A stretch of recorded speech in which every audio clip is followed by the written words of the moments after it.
திமுகவோட அமைச்சர்கள் மாற்றம் பல கேள்விகளை முன் வச்சிருக்காங்க. இந்த 2026 தேர்தல் இந்த மாற்றத்துக்கு ஏதாவது ஒரு சறுக்கலை ஏற்படுத்துமா திமுக?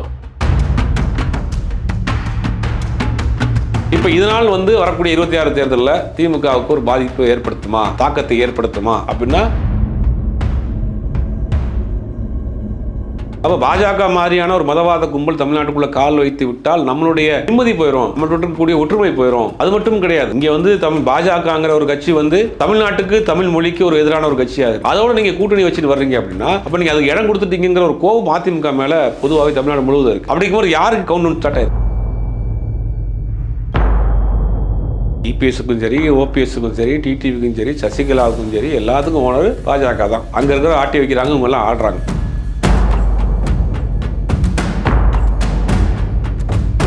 தமிழ் நேயர்களுக்கு வணக்கம். இன்று நம்மோடு அரசியல் பேச இணைந்திருக்கிறார் பத்திரிகையாளர் திரு சுபேர் அவர்கள். வணக்கம் சார். வணக்கம். திமுகவோட அமைச்சர்கள் மாற்றம் பல கேள்விகளை முன் வச்சிருக்காங்க. இந்த 2026 தேர்தல் இந்த மாற்றத்துக்கு ஏதாவது ஒரு சறுக்கலை ஏற்படுத்துமா திமுகவுக்கு? பொன்முடி, செந்தில் பாலாஜி இரண்டு பேரும் அமைச்சரவையிலிருந்து விடுவிக்கப்பட்டு பொன்முடி வைத்த அந்த வனத்துறையை கூடுதலாக ராஜகண்ணப்பனுக்கும், அதே மாதிரி செந்தில் பாலாஜி வசம் இருந்த மதுவிலக்கு ஆயத்தீர்வு அது முத்துசாமிக்கும் பிரித்து கொடுக்கப்பட்டிருக்கு. புதிதாக போன முறை நீக்கப்பட்ட மனோ தங்கராஜ் அமைச்சரவையில் சேர்க்கப்பட்டிருக்கிறார். இந்த ஒரு மாற்றம் நடந்திருக்கு. முதல்ல செந்தில் பாலாஜியை இந்த அமைச்சரவையில் நீக்கப்பட்டதற்கு நீதிமன்றத்தினுடைய அந்த உத்தரவு, ஜாமீனா அமைச்சர் பதவியா எது வேணும்னு சொல்லுங்கன்னு, இல்லை அமைச்சர் பதவியை ராஜினாமா பண்ணிடுறேன்னு பண்ணிட்டார். பொன்முடி எதுக்காக நீக்கப்பட்டனா அப்படின்னா, ஒரு மேடையில் பொன்முடி பேசப்பட்ட ஒரு விஷயம் ரொம்ப சர்ச்சையாச்சு. திமுகவினுடைய துணை பொதுச் செயலாளர் இருக்கக்கூடிய கனிமொழி அவர்கள் கூட அதுக்கு கடுமையான கண்டனம் தெரிவித்தாங்க. பலதரப்பட்ட இடத்துல கண்டனம் வந்துச்சு. அதனால் அவருடைய பதவி நீக்கப்பட்டு மனோ தங்கராஜ் மீண்டும் உள்ளே வந்திருக்கிறார். இதுதான் அந்த மாற்றங்கள். இப்போ பொன்முடி நீக்கப்பட்டதற்கும் கட்சி நடவடிக்கை எடுத்திருக்குன்னு தான் பார்க்கணும். ஒரு விஷயத்தை, மத ரீதியான ஒரு சர்ச்சையான ஒரு விஷயத்தை பொன்முடி பேசுகிறாரு, பலரும் அதுக்கு கண்டனம் தெரிவிக்கிறாங்க. அதனால் அதனுடைய உணர்வுகளை மதித்து அந்த பதவியிலேருந்து அவர் நீக்கியிருக்கிறாங்க. இது அரசியல் ரீதியாக வராது, இது கட்சி ரீதியாக ஒரு நடவடிக்கை எடுத்துக்கிறாங்க. செந்தில் பாலாஜி வழக்கை பொறுத்த வரைக்கும் அது நீதிமன்ற வழக்கு. 2016, 2018 அதிமுக ஆட்சி காலத்தில் போக்குவரத்துறை அமைச்சராக இருக்கிறப்ப அங்கே டிரைவர் கண்டக்டர் வேலைக்கு பணம் வாங்கினார் அப்படிங்கிறதான் குற்றச்சாட்டு. இந்த குற்றச்சாட்டு நடந்ததுன்னு சொல்லப்படக்கூடிய விஷயம் அதிமுக ஆட்சி காலத்தில். அதனால் இது நீதிமன்றத்தில் இருக்குது. அப்புறம் அமலாக்கத்துறை வழக்கு கையில் எடுத்து அவர் கைது பண்ணப்பட்டுச்சு. அப்புறம் ஜாமீனில் வந்தார், அமைச்சரானார். இப்போ நீதிமன்றமே அமைச்சர் பதவி நீக்கணும்னாங்க, வெளியே வந்துட்டார். இது அரசியல் ரீதியான விஷயம். இப்போ பொன்முடி அமைச்சரவை நீக்கினதும் செந்தில் பாலாஜி அமைச்சரவை நீக்கினதுக்கும் வேறு காரணங்கள் இருக்குது. இப்போ இதனால் வரக்கூடிய 26 தேர்தலில் திமுகவுக்கு ஒரு பாதிப்பு ஏற்படுத்துமா, தாக்கத்தை ஏற்படுத்துமா அப்படின்னா, இந்தியா முழுவதும் அகில இந்திய அளவில் நீங்கள் எடுத்துக்கிட்டிங்கன்னா, இந்த மாதிரி வழக்குகள் ஜாமீனில் வந்த அப்படிங்கிற மாதிரியான விஷயங்கள் உள்ள அரசியல்வாதிகளை நீங்கள் விரலுட்டு எண்ணிடலாம். இது பாதிக்கிறதா இருந்தால் எல்லா கட்சியுமே பாதிக்கும்.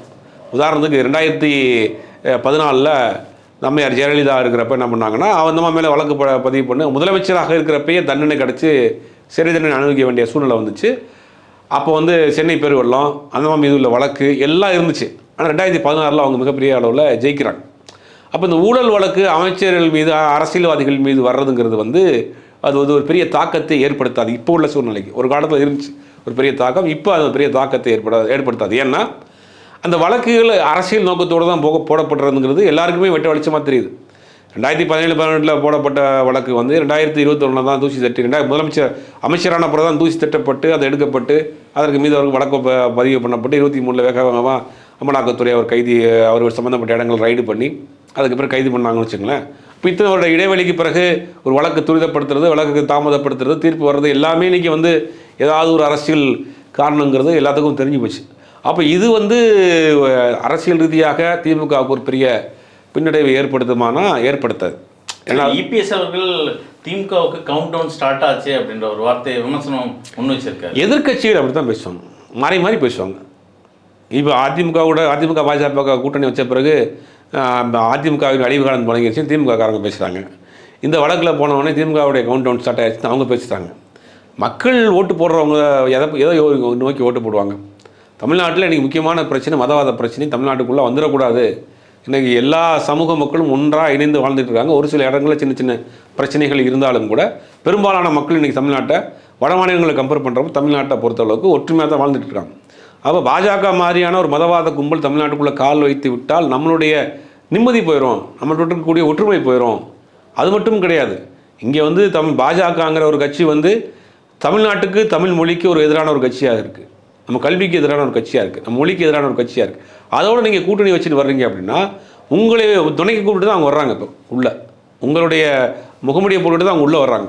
அப்போ நீங்கள் அதுக்கு இடம் கொடுத்துட்டீங்கிற ஒரு கோபம் அதிமுக மேலே பொதுவாகவே தமிழ்நாடு முழுவதும் இருக்குது. அப்படிங்கும்போது யாருக்கு கவுண்ட் ஸ்டார்ட் ஆயிருக்கு, இது அப்படி தான் பார்க்க வேண்டியது. அப்போ இந்த வழக்கு விசாரணையை பொறுத்த வரைக்கும் ஒருவேளை அதிமுகவில் எடப்பாடி பழனிசாமி என்ன பண்ணியிருக்காங்க, ஸ்மார்ட்டாக மூவ் பண்ணுறதா இருந்தால் பாஜக கூட்டணி இல்லாமல் அவர் தலைமையில் ஒரு கூட்டணி தமிழ்நாட்டில் ஸ்ட்ராங்காக இருந்தால் எப்போயுமே ஒரு 5 வருஷம் ஒரு ஆட்சி இருந்து 5 வருஷம் முடிகிறப்போ ஒரு ஆண்டிங்கமன்சி இருக்கும். அந்த வருஷத்துக்கு உண்டான ஒரு கொஞ்சம் எதிர்ப்பு மனநிலை இருக்கும். அதை இவர் சரியாக கேரி பண்ணி பயன்படுத்திருக்கலாம். பட் அவர் பண்ணலையே. மீண்டும் ஒரு பெரிய ஒரு படுகொலையில் அவரே வெட்டி அவரே விழுந்த மாதிரி பாஜக கூட்டணியில் போய் விழுந்தது. எதிர்ப்பு வாக்குகளை கேரி பண்ணக்கூடிய அளவுக்கு அங்கே ஸ்ட்ராங்கான ஒரு கட்சி இல்லை, ஒரு அமைப்பு, ஒரு அலைன்ஸ் இல்லை. எடப்பாடியோட அந்த மூவ் வந்து சுயநலம் அப்படின்ற ஒரு வார்த்தையை அரசுவாதி பிரயோகிக்கிறார். ஆமாம், தன்னுடைய மகன் மீதும் தன்னுடைய சம்பந்தி மீதும் உள்ள தன் மீது உள்ள வழக்குகளை காப்பாற்றிக்கிறதுக்காக எடப்பாடி பழனிசாமி கட்சியை அடமானம் வச்சுட்டார் அப்படிங்கிறதான் அவருடைய குற்றச்சாட்டு. இப்போ 10 மாதத்துக்கு முன்னாடி இருக்கக்கூடிய தேர்தலுக்கு இப்போ நீங்கள் ஏன் கூட்டணி வைக்கணும்னு என்ன அவசியம் இருக்குது? அதுதானே எல்லாரும் கேட்குறாங்க. எல்லாருடைய கேள்வியும் அதுதானே.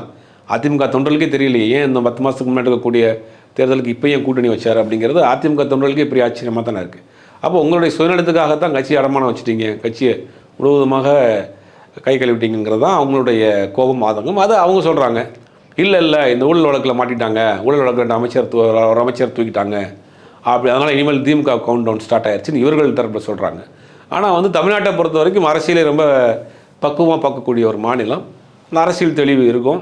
யார் வரணும், யார் வரக்கூடாது, யார் முகமூடியில் வர்றாங்க உள்ள அப்படிங்கிறத ரொம்ப தெளிவாக பார்க்கக்கூடிய மாநிலம். திமுக கூட்டணியில் ஒரு வலுவான ஒரு கூட்டணி இருக்குது, கொள்கை ரீதியான ஒரு கூட்டணி இருக்குது. அது வெற்றிகரமான கூட்டணியாக இருக்குது. 2019 இருக்கட்டும், 2021 இருக்கட்டும், 2024 இருக்கட்டும், தொடர்ந்து வெற்றி பெற்றுக்கிட்டு இருக்காங்க. கொள்கை ரீதியான ஒரு கட்டுப்பாடான ஒரு கூட்டணியாக இருக்குது, அகில இந்திய அளவில் இருக்கக்கூடிய ஒரு கூட்டணியாக இருக்குது. அப்படிங்கும்போது மக்கள் யாரை தேர்ந்தெடுப்பாங்கங்கிறது ரொம்ப தெளிவாக இருக்கும். இப்போ ஏற்கனவே அந்த இரட்டை இலை இஷ்யூ ஓபிஎஸ்ஸால் தொடுக்கப்பட்ட அந்த வழக்கு யாருக்கு சொந்தம்? இந்த 2 பேருமே ஓபிஎஸும் சரி இபிஎஸும் சரி தேர்தல் ஆணையம் இந்த வழக்கு இன்று நடந்துட்டு இருக்கு, அவங்கள வர சொல்லியிருக்காங்க. இது எப்படி பார்க்குறது? இந்த இரட்டை இலை சின்னம் எந்த பக்கம் போகும்? இப்போ ஏற்கனவே பாஜக கூட்டணியில் அங்கம் வைக்கிற அதிமுக இபிஎஸோட கட்சி, இப்போ ஓபிஎஸோட நிலைப்பாடு என்னவா இருக்குங்களா? இல்லை, இந்த அதிமுகவினுடைய பைலா பிரகாரம் தொண்டர்கள் சேர்ந்து தான் பொதுச் செயலாளர் தேர்ந்தெடுக்கணுங்கிற ஒரு பைலா இருந்துச்சு. அப்போ 2023 நடந்த பொதுக்குழு செயற்குழுவில் வந்து அந்த பைலாவை மாற்றி பொதுக்குழு செயற்குழு உறுப்பினர்கள் சேர்ந்து ஒரு பொதுச் செயலாளர் தேர்ந்தெடுக்கலாம் அப்படின்னு மாற்றி ஒரு பொதுச் செயலாளர் ஆயிட்டார். இப்போ அதுவும் ப்ளஸ் வந்து இரட்டை இலை யாருக்கு சொந்தம்? ஒருங்கிணைப்பாளர், இணை ஒருங்கிணைப்பாளர் ஒரு பதவி இருந்துச்சு. ஏன் ஒருங்கிணைப்பாளராக ஓபிஎஸும் இணை ஒருங்கிணைப்பாளராக எடப்பாடியும் இருந்தார். அப்போ கட்சி நிர்வாகிகளை வேட்பாளரை போடுறதுக்கு அதுக்கு தேர்தல் ஆணையம் கொடுக்கக்கூடிய ஃபார்மில் 2 பேரும் தான் சைன் பண்ணக்கூடிய அத்தாரிட்டியாக இருந்தாங்க. வேட்பாளர் எங்கள் கட்சியினுடைய ஆத்தரைஸ்டு வேட்பாளர் இவர் தான் அப்படின்னு. அப்போ அந்த ஒருங்கிணைப்பாளர் இணை ஒருங்கிணைப்பாளருங்கிற பதவி வந்து ஒரு காலகட்டங்களில் காலாவதி ஆகிப்போச்சு. ஓபிஎஸ் வெளியில் வந்துட்டார். வெளியில் வந்த பிறகு செயற்குழு பொதுக்குழு கூட்டி தான் பொதுச் செயலாளர்னு ஆகிட்டார். பொதுச் செயலாளருக்கு முழு அதிகாரம் வந்துருச்சு. இல்லை ஒன்றும் அந்த பதவி உயிரோடு தான் இருக்குது, ஒருங்கிணைப்பாளர் பதவிங்கிறது தான் இப்போ டிஸ்ட்ரிபியூட். அதுதான் இப்போ வந்து தேர்தல் ஆணையத்தில் வழக்கு நடந்துக்கிட்டு இருக்கு. இது 2 தரப்புமே இன்றைக்கி பேசிகிட்டு இருக்காங்க. தேர்தல் ஆணையம் இது அதிமுகவுக்கு சாதகமாக, அதாவது இபிஎஸ்க்கு சாதகமாக போகுமா இந்த வழக்கு? இன்றைக்கி பாஜக கூட கூட்டணிக்கு போயிட்டார்ல, சாதகமாக தான் போகும். இதில் நம்ம இதை வந்து துருவித்துவராய்ந்து ஆராய்ந்து நம்ம வந்து புலனாய்வெல்லாம் பண்ண வேண்டிய அவசியம் இல்லை. இன்றைக்கி அப்படி தானே இருக்குது. அட்டானமஸ் பாடின்னு சொல்லக்கூடிய தன்னாட்சி அதிகாரம் பெற்ற அமைப்பாக தேர்தல் ஆணையம் இருந்தாலும் கூட தேர்தல் ஆணையம் பாஜகவினுடைய இன்னொரு அணியாக தானே நீ செயல்பட்டு பார்த்துட்டு இருக்கோமே. அப்படிங்கும் போது யார் அவர்கள் கூட்டணிக்கு வர்றாங்களோ அந்த கூட்டணிக்குள்ள பிரச்சனைகளை அவங்க தீர்த்து வைப்பாங்க. கூட்டணிக்கு வராத ஆர்களுக்கு பிரச்சனையை கொடுப்பாங்க. அப்படிங்கிறது எல்லாருக்கும் கண்கூடாக பார்த்துக்கிட்டு தான் இருக்கிறோம். தமிழ்நாட்டிலேருந்து அகில இந்திய அளவில் பார்த்துக்கிட்டு தான் இருக்கிறோம். அப்போ எடப்பாடி பழனிசாமி முழுவதுமாக அந்த பக்கம் போய் சரண்டர் ஆகிட்டார். அப்படிங்கும் போது அவர்கள் சொல்கிற விஷயங்கள் தான் நடக்கும். இப்போ இவ்வளவு நாள் வந்து ஓபிஎஸ் அவர்கள் இபிஎஸ்க்கு ஒரு குடைச்சலை கொடுத்துருந்தாரு. கூட்டணி அமித்ஷா பேச்சுவார்த்தை பிறகு கூட்டணி சேர்ந்த உடனே ஓபிஎஸ் அமைதியாக இருக்கிறார், என்ன காரணம்? இபிஎஸ்க்கும் சரி, ஓபிஎஸ்க்கும் சரி, டிடிவிக்கும் சரி, சசிகலாவுக்கும் சரி, எல்லாத்துக்கும் ஓனர் பாஜக தான். பாஜக தான் ஆட்டி வைப்பவர் யார் ஒருவர் ஆடாதரா கண்ணன் ஒரு பாட்டு இருக்கு இல்லையா, அங்கே இருக்கிற ஆட்டி வைக்கிறாங்க, இவங்கெல்லாம் ஆடுறாங்க. அதிமுக இத்தனை பிளவாக போனதுக்கு காரணமும் அவர்கள் தான், சேர்த்தது காரணமும் அவர்கள் தான், இந்த கூட்டணி வச்சதும் அவர்கள் தான். இப்போ ஏபிஎஸ் மேலே வந்து டிடிவி தினகரன் வந்து ஒரு மாநில வழக்கு போட்டிருந்தார், வழக்கு வாபஸ் வாங்கிட்டாரு. துரோகியின் கையில் லெட்டரில் இருக்குன்னு சொல்லியிருந்தார். இன்றைக்கி என்னாச்சு? நீங்கள் அதே துரோகியை கூப்பிட்டு தான் ஓட்டு கேட்க போகிறார் போல் 2026 தேர்தலில். அப்படிங்கும் போது முழுவதுமாக இன்றைக்கி அதிமுக கட்சி தலைவர்கள் எல்லாருமே பாஜகவினுடைய கட்டுப்பாட்டில் கண்ட்ரோலில் இருக்கிறாங்கங்கிறது தான் வெட்ட வெளிச்சமாக தெரியுது. ஒரு பாரம்பரியமான கட்சி, 1 கோடி தொண்டர்களை உள்ள கட்சி, ஒரு இரும்பு கரம் கொண்டு அடங்கி வச்சுருந்த ஒரு கட்சி இன்றைக்கி இத்தனை பிளவுகளாகவும் இத்தனை இதாகவும் இருக்கிறது உண்மையிலேயே தமிழ்நாட்டில் ஒரு வருத்தத்திற்குரிய விஷயம்.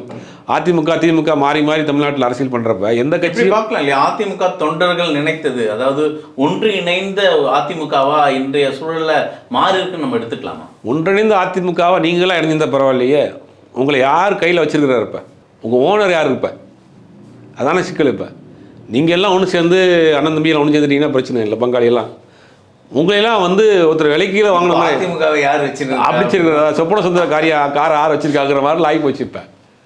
இப்போ அதுதானே நமக்கு ஒரு பெரிய வேதனையாக இருக்குது. நீங்கள் தன்னிச்சையாக ஒரு முடிவு எடுத்து எல்லோரும் ஒன்று சேர்ந்து அதிமுக தமிழ்நாட்டில் எங்கள் தலைமையில் ஒரு கூட்டணி, நாங்கள் தான் தமிழ்நாட்டின் ஒரு பிரதான எதிர்க்கட்சி, எங்கள் தலைமையில் கூட்டணி, நாங்கள் ஒரு கூட்டணியை ஃபார்ம் பண்ணுறோம், திமுக எதிர்த்து நிற்கிறோம் அப்படின்னு இருந்தீங்கன்னா வரவேற்கத்தக்கக்கூடிய விஷயமா இருக்கும். திமுகங்கிற இருதுருவ அரசியல் தமிழ்நாட்டில் பண்ணிகிட்டு இருக்கப்ப எந்த கட்சியுமே கட்சி அழிச்சது கிடையாது. நீங்கள் எல்லாம் நோட் பண்ணி பார்த்தீங்கன்னா அதிமுக அழிச்சது கிடையாது, திமுக அழிச்சது கிடையாது. தலைவர்கள் மத்தியக்குள்ளே பெரிய போட்டி இருக்கும், சண்டை இருக்கும். கட்சியை நீங்கள் அழிக்கிறதுக்கு முயற்சி பண்ண மாட்டாங்க. இன்றைக்கி அதிமுக இந்த அளவுக்கு போனதுக்கு யார் காரணம்? அதான பெரிய வேதனையான விஷயமா இருக்குது. இப்போ உதாரணத்துக்கு அந்த அம்மா வந்து சைக்கிள் கொடுத்தாங்கன்னா இவர் வந்து லேப்டாப் கொடுப்பார், அந்த அம்மா லேப்டாப் கொடுத்தாங்கன்னா இந்த இவர் வந்து ஸ்கூட்டி கொடுப்பார். மாறி மாறி திட்டங்களை செய்வாங்க ரெண்டு கட்சியுமே. 2 திராவிட கட்சிகளுமே இன்றைக்கி தமிழ்நாட்டில் கல்வியாக இருக்கட்டும், மருத்துவமாக இருக்கட்டும், வேலைவாய்ப்பாக இருக்கட்டும், சுகாதாரமாக இருக்கட்டும், எல்லாத்துலேயுமே ஒரு கட்டமைப்பு இன்றைக்கி அகில இந்திய அளவில் இன்றைக்கி தமிழ்நாடு ரொம்ப ஸ்ட்ராங்காக இருக்குன்னா 2 கட்சியிலும் பண்ண ஃபவுண்டேஷன் தான். ஒரு ஆரோக்கியமான அரசியல் மாறி மாறி பண்ணிட்டு இருந்தாங்க. இப்போ அன்றைக்கி அதுக்கு வேட்டு வைக்கிற மாதிரியான ஒரு சூழ்நிலை ஆகிப்போச்சு. தன்னிச்சையாக முடிவெடுக்கக்கூடிய முடியாத அளவுக்கு இன்றைக்கி அந்த கட்சி இன்றைக்கி இருக்குங்கிறது உண்மையிலேயே வருத்தத்துக்குரிய விஷயம். இப்போ அதிமுக தொண்டர்களோட நிலைப்பாடு என்னவா இருக்குது? அதிமுகவில் வந்து 3 விதமான மனநிலையில் இருக்காங்க தொண்டர்கள்.